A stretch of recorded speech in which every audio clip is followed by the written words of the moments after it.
Queridos, ha llegado el momento en el que hay que decir lo que es, a mi entender, el punto más importante de todo nuestro encuentro. Debes saber, primero que nada, que hoy puedes cambiar la química de tu cerebro, que puedes modificar su configuración y también su estructura. El cerebro, increíblemente, tiene la capacidad de modificar su funcionamiento y de reorganizarse para compensar cambios ambientales. Un aporte a esta aproximación es el estudio y el tratamiento de los hábitos, cosa de la que estás enteradísimo, por supuesto.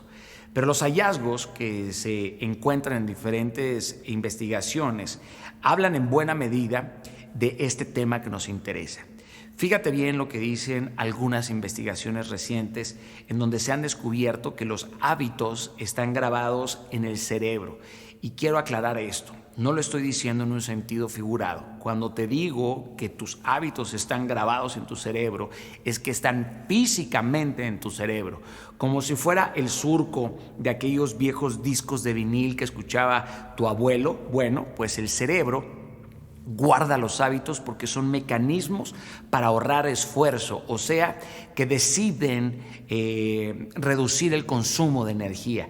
Así que te invito a que visites mi hoja de ruta o el entrenamiento que está también, por supuesto, disponible, el de cómo tomar decisiones inteligentes, y vas a aprender muchísimo acerca de esto. Mientras tanto, continúo explicándote que nuestro cuerpo graba las rutinas con la finalidad simplemente de repetirlas sin esfuerzo.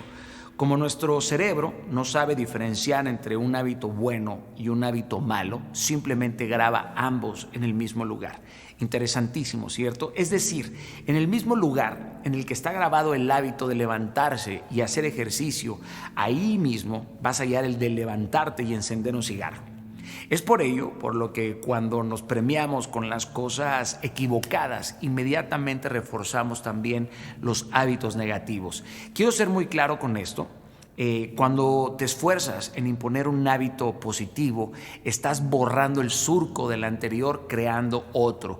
Eso lleva un grandísimo esfuerzo, claro está, pero luego de que esto queda grabado, ya todo se hace muchísimo más fácil. Digamos que hay un espacio en donde las cosas realmente se complican. Las zonas más internas de nuestro cerebro se desarrollaron antes que las que están más cerca de la corteza. ¿A qué voy con esto? O sea, de forma que nuestras funciones más animales residen en lo profundo del cerebro, mientras que nuestras capacidades intelectuales están en las áreas más cercanas al cráneo. Con nuestra parte externa, por ejemplo, disfrutamos de la poesía, y con la interna, pues nos lanzamos sobre otra persona con agresividad. Así que adivina en dónde están los hábitos. Pues sí, querido. Físicamente los hábitos están registrados en lo profundo de los ganglios basales dentro del cerebro, pero dentro del cerebro animal. Ese cerebro, esa parte del cerebro que se ocupa de las tareas más elementales. Las personas, por ejemplo, que llegan a tener lesiones en estas zonas pueden presentar problemas para realizar tareas que están pregrabadas, tal como cepillarte los dientes. En esos casos cuesta muchísimo escoger una corbata o una taza para servirte un café. Y quiero repetirlo porque esto es algo que puede cambiar la vida por completo. Los hábitos dejan un rastro físico que se puede borrar. El simple hecho de saberlo debería de entusiasmarte. Con poca disciplina y con empeño puedes borrarlos. Puedes borrarlos como quien talla pacientemente sobre el mármol, y de esta forma puedes ir dejando un nuevo rastro positivo sobre uno que tú quieras eliminar. Digamos que un hábito positivo se puede sobreponer a un hábito negativo, tal y como cuando tapamos un tatuaje con otro tatuaje. El miedo, querido, nos lleva también a tener ciertos comportamientos, como lo hablamos, la exageración, la autoexclusión, las cuales debemos completamente sustituir con otros hábitos o con otras formas si queremos erradicarlos por completo de nuestra vida. El cerebro es un órgano asombroso, de verdad, asombroso en todos los sentidos, que no deja de crecer en ningún momento. Y esto se conoce como neuroplasticidad. Y la neuroplasticidad no es más que la capacidad que tiene el sistema nervioso para adaptar su funcionamiento como respuesta a cambios en el entorno. Para ponerlo un poquito más claro, son respuestas que el cerebro da a cambios que se originan tanto dentro de él como externamente. Así que estas respuestas pueden reorganizar las funciones perceptivas e incluso pueden reorganizar las cognitivas. Aunque es un concepto que tiene, yo creo que más de 100 años, ha sido comprobado en la segunda mitad del siglo pasado, por supuesto con la disponibilidad de equipos que cada día son más sofisticados, así que hay que agradecerle a la tecnología. Esto nos ha permitido realizar estudios a personas que han sufrido lesiones profundas cerebrales. ¿Por qué crees que te estoy hablando de esto? Pues bien, si nuestro cerebro tiene capacidad de rehabilitarse cuando ha sufrido lesiones, no hay motivo alguno para pensar que tú no puedes cambiar tu forma de pensar. Por ello no tolero las frases de yo soy así, de no voy a cambiar. Eso lo aprendí en mi infancia. Estas frases son las guaridas en las que el miedo se refugia, y las pocas veces que nosotros queremos acceder a ellas se esconden, por supuesto, más. Sí hay posibilidades, y hay muchas posibilidades de cambiar nuestros patrones de conducta, así como cambias los hábitos. De la misma forma, si podemos cambiar la química y la estructura de nuestro cuerpo con la aproximación de abajo hacia arriba que ya hemos visto anteriormente, sí podemos trazar entonces nuevos surcos de aprendizaje. Y ojo, nadie dijo que va a ser fácil. ¿Cuándo ha sido dignificante lo fácil? Nunca. Pero vas a tener que hacerlo poco a poco, y como vayas avanzando va a ser posible. Entre más practiques ciertos comportamientos, más fácil te va a ser posible cambiar y tener nuevas prácticas.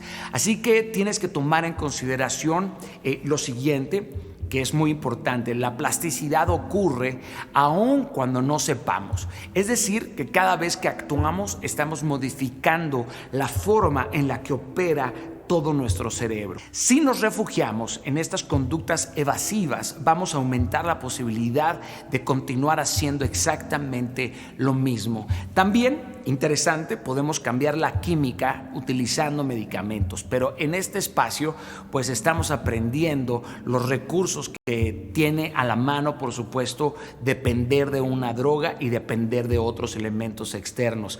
Así que quiero que sepas que somos adictos a la comodidad. Sí, somos adictos a la comodidad.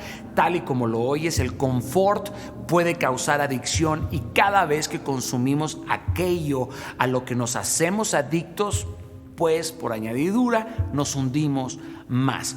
No actuar ante aquello a lo que tememos es una forma de manifestar nuestra adicción, y cada vez que nos refugiamos en el temor, pues nos hacemos más y más miedosos y comenzamos a profundizar este temor. El miedo, querido, también puede estar diciéndonos cosas, y hay que prestar atención. Debemos aprender a escucharlo. ¿Por qué te digo todo esto? Porque tú tienes, por supuesto, la capacidad de vencer la disposición al miedo. Pero debes hacerte estas preguntas que considero importantísimas. ¿Qué cosas hubieses hecho de no haber tenido este miedo? Pregúntate esto en tu vida. ¿Qué hubiera hecho si yo no hubiera tenido este miedo? Si tuviera una nueva oportunidad de hacer aquello que un día el miedo no me dejó, ¿lo haría? O sea, si esa oportunidad de cuando yo tuve miedo se volviera a presentar en esta ocasión, ¿accionaría? ¿Qué haría si no tuviera este miedo? Es que estas preguntas son fundamentales. La vida se trata más de preguntas que de respuestas. ¿Por qué? ¿Por qué? ¿Por qué quiero alcanzar esa cosa y el miedo no me deja? ¿Qué quiero alcanzar con ello? Estas preguntas cambian por completo nuestra vida. ¿Qué sientes? ¿Qué sientes que el miedo te ha quitado? Anota ahí, continúa anotando. ¿Qué siento que el miedo me ha quitado? Sé honesto. Aunque esta verdad te duela, respóndete brutalmente honesto. ¿Has respondido con total honestidad a cada una de estas respuestas? Revisa tus respuestas con detenimiento. ¿Falta algo en esta lista? ¿Faltó alguna pregunta? Háztela. Mira bien, querido, todo lo que has perdido. Concéntrate en lo mucho que tienes todavía por ganar. Estos deben de ser tus motivadores. Piensa en el precio que has pagado por dejarte vencer por el miedo. Pero sobre todo, llena tu tanque. Llena tu tanque con todo lo que puedes lograr si lo vences tú a él. Tienes que darte la oportunidad de sentir tu miedo. Tal y como lo hicimos en el ejercicio de la meditación, esto no se hace solo para sentir, porque tiene un propósito muy concreto. Al sentirlo, comienzas a identificar qué te está queriendo decir, qué es realmente a lo que le estamos temiendo. Quizá tu negativa de postularte para un proyecto no tenga que ver, como tú piensas, con un miedo a lo que implica liderar un equipo. Quizá lo que te está sucediendo es que no quieres tener más lazos con ese trabajo y no lo has admitido. Y no has admitido que no es lo que quieres, pero no es lo que quieres porque no te hace feliz. ¿Has pensado que tu miedo al compromiso es una respuesta a que no quieres hacer tu vida con esa persona y aceptar eso te hace sentir culpa? Porque para poder leer esto del miedo, tienes que dejarlo fluir, tienes que dejar que pase el miedo en ti, sentirlo, comprender lo que te quiere decir. Estos ejercicios puedes hacerlos solo o con un terapeuta, por supuesto, si quieres. Nos han hecho creer que el cerebro no cambia y eso es una rotunda mentira, que hemos heredado una disposición genética y perdón, eso no es cierto. Nacemos con una configuración genética concreta, lo que es especialmente importante en procesos agudos de depresión o de ansiedad. Pero justamente, querido, lo que nos tiene aquí es que puedes cambiar eso. Claro que estamos condicionados genéticamente, pero mientras pongas esto como una excusa para tus actitudes, continuarás en ese anclaje nefasto en la inacción.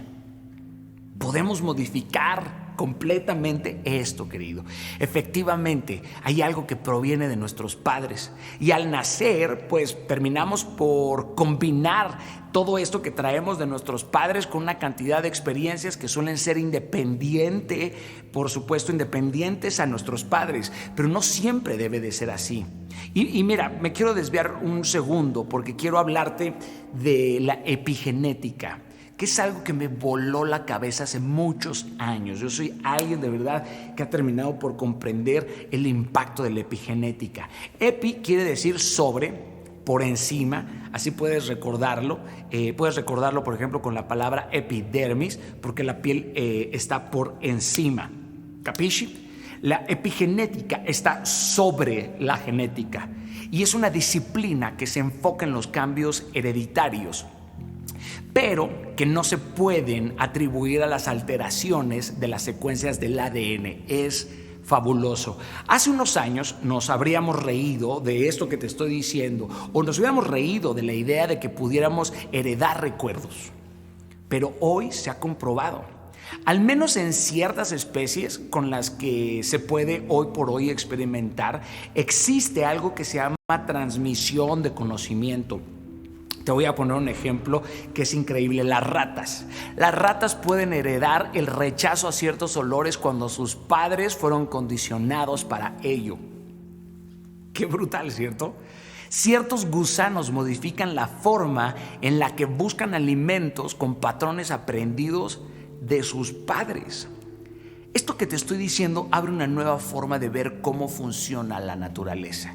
Otro ejemplo podría ser la mosca de la fruta, que de hecho la mosca de la fruta es la favorita de los genetistas. Este animal aprende ciertos comportamientos que son preventivos cuando sus padres están bajo amenazas de insectos mayores. Pero lo curioso es que los hijos adquieren estos patrones aún cuando no experimenten los peligros, o sea, los heredan. Es muy fácil, querido, hacer estudios genéticos con una mosca que tiene pocos cromosomas y cuyo ciclo de vida ha de ser un par de semanas, no más. En un año, los investigadores, de hecho, pueden ver decenas de generaciones. Nosotros no somos moscas, no somos ratas, ni gusanos, pero quiero que te imagines solo por un instante el valor que tendrían nuestras acciones si, como estos animales que te acabo de mencionar, nosotros fuéramos capaces de modificar el ADN.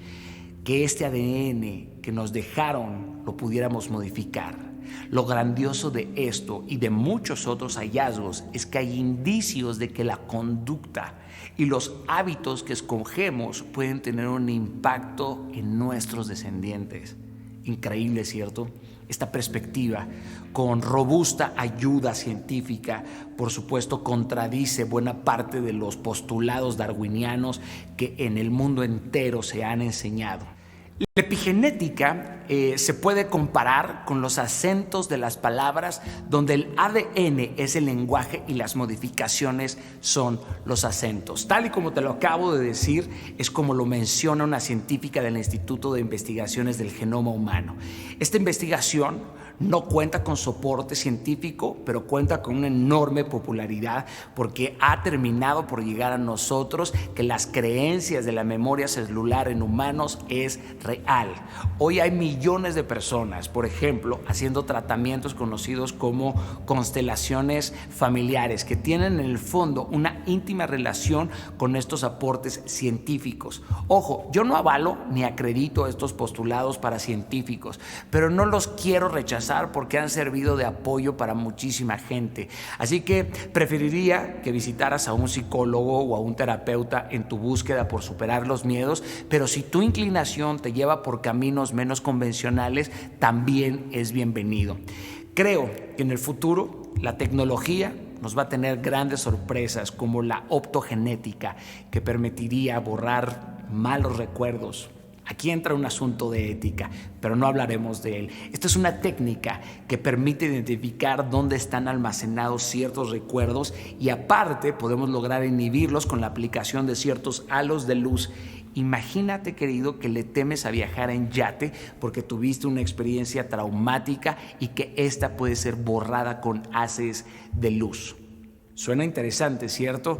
Pero por el momento, pues aún nos encontramos lejos de este alcance.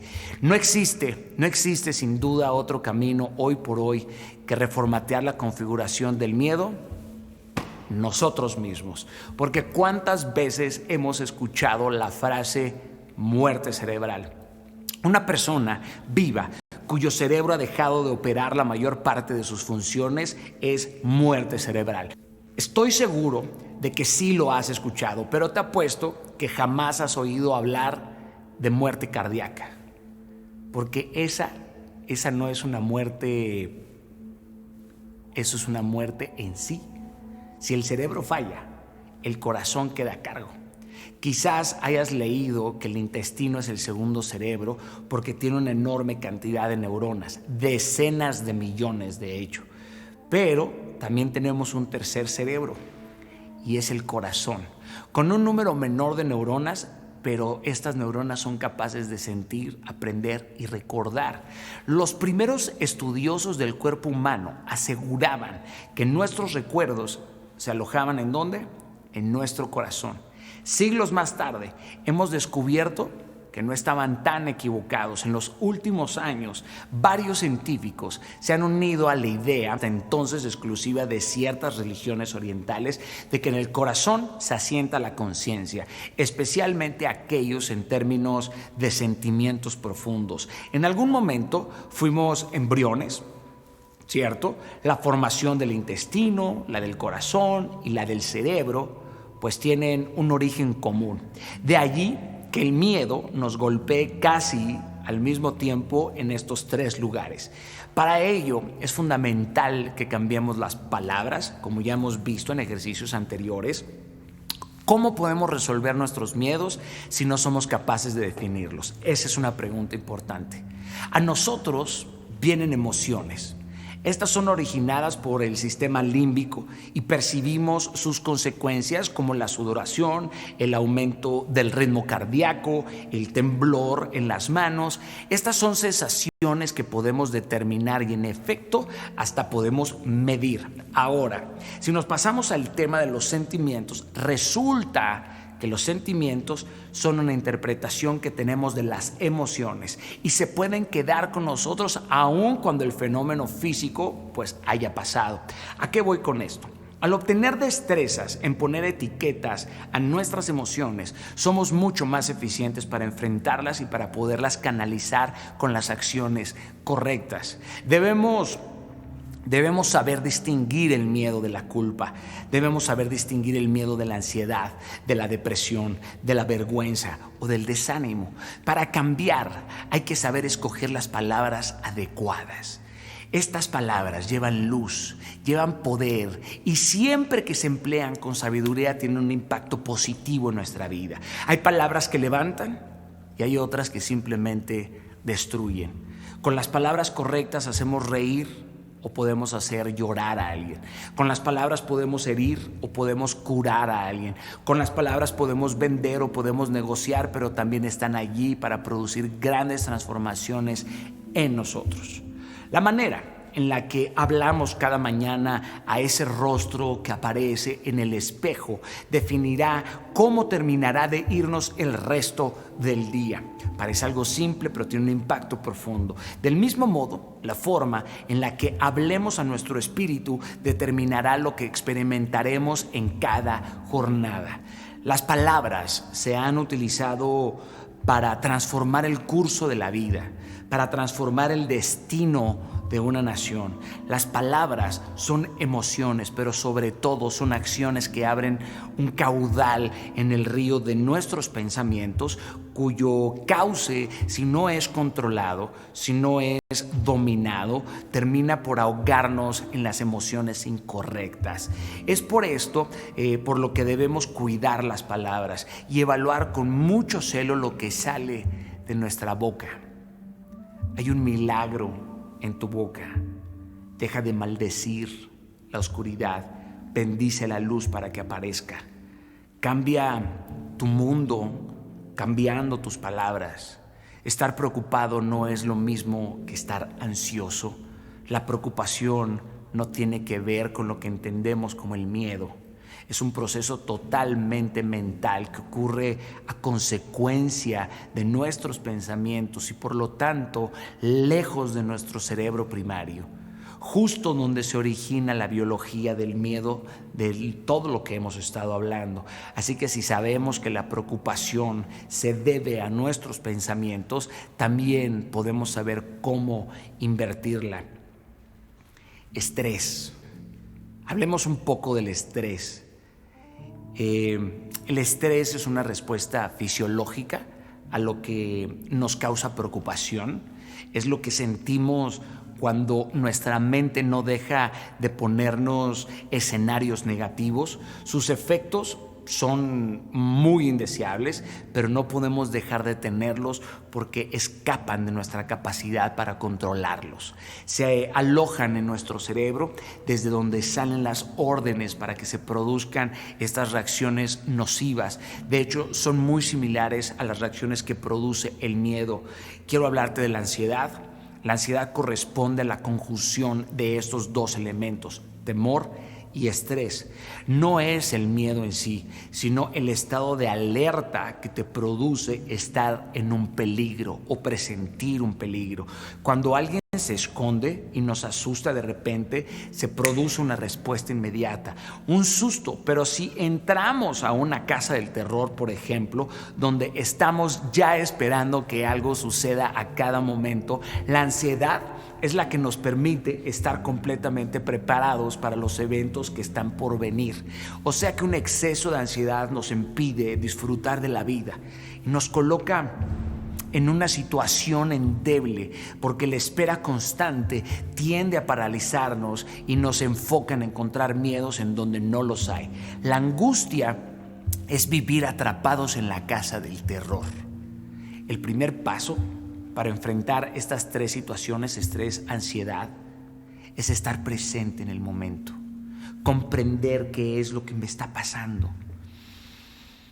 ¿Qué me está pasando? ¿Qué estoy sintiendo? Estoy en el presente, este presente pesa, pero si aprendemos a soportarlo, podamos estar conscientes y en la medida en que prestemos mayor atención a lo que nos sucede, estaremos mucho más capacitados para poder responder.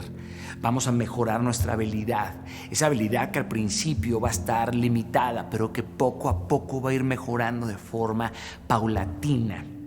Como ya te he dicho antes, encuentra por favor cuál es el territorio más propicio en tu vida para avanzar. A mí me ha funcionado la oración mucho. He visto resultados de verdad con implantación de manos. Esta fe, la oración, me parece que es la cura a un montón de cosas y no quiero hablarla de forma mística. El temor a las cosas que no nos hacen daño es una ilusión de nuestra mente y la oración a mí me ha ayudado a contrarrestar esto. Algo que nuestra naturaleza suele confundir con riesgos concretos y palpables cuando estamos en estos estados de autoconservación. Estos estados a veces son una excusa para refugiarnos en las cavernas de la comodidad. Es urgente que salgamos de estos estados. Muy tristemente nos han educado para actuar pues de esta manera. Nos han educado para ser siempre cautelosos y buscar la opción más fácil, la opción más segura. Tenemos hoy por hoy un sistema educativo en habla hispana, una sociedad que te empuja a preferir el musgo amargo que crece en las paredes de la cueva de nuestra comodidad, estas creencias que nos impiden gozar de los dulces frutos que terminan por colgar de verdad en los árboles que están en el bosque de lo incierto. Es una delicia también caminar en la incertidumbre. Usa las técnicas, por favor, que te entrego. Estas no son para practicarlas una sola vez. Son técnicas para entrenarte, tienes que insistir con ellas, tienes que ir celebrando tus avances, así que sal de una vez por todas de la oscuridad de lo placentero, pasa por encima de eso que te detiene, dile al miedo que para él hoy tienes una función mucho más importante, hacer que tus sueños te aterren. Le tememos más a la vida que a la muerte.